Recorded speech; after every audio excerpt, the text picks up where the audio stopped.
Magandang umaga, ngayon po araw ng Lunes, October 2, 2023. Update po muli sa lagay ng panahon.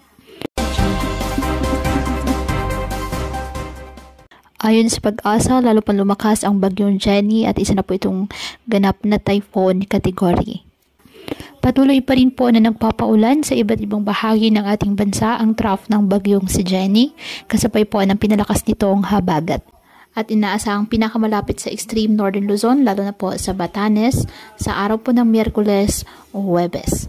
Hindi pa rin inalis ang posibilidad na bahagyang bumaba ang track nito at magkaroon po ng landfall sa extreme northern Luzon. Inaasahang lalabas ng ating Philippine Area of Responsibility ang bagyong Jenny sa araw po ng Huwebes ng tanghali o gabi. Ang trough ng bagyong Jenny ay nagpapaulan na po sa silangan at katimugang bahagi ng Luzon, partikular na sa Cagayan, Isabela, Aurora, Quezon at Bicol Region. Magiging makulimlim na rin po sa Metro Manila at malaking bahagi ng Calabarzon. Ang habagat naman ang magpapaulan sa Mimaropa at malaking bahagi ng Visayas at Mindanao ayon sa Pag-asa. Sa mga susunod na araw, inaasahang pinakamaramdaman ang mga pag-ulan at pagbugso ng hangin dala po ng bagyo sa extreme northern Luzon, lalo na sa Apayao, Batanes, Cagayan at Ilocos Norte. Simula po sa araw ng Martes hanggang sa Huwebes.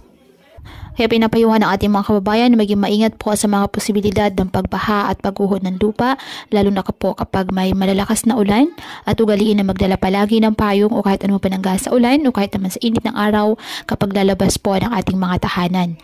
At yan po muna ang update sa lagay ng panahon ngayong araw. Muli patuloy po tayo na mag-ingat at palaging tandaan, God loves you. Stay safe and God bless.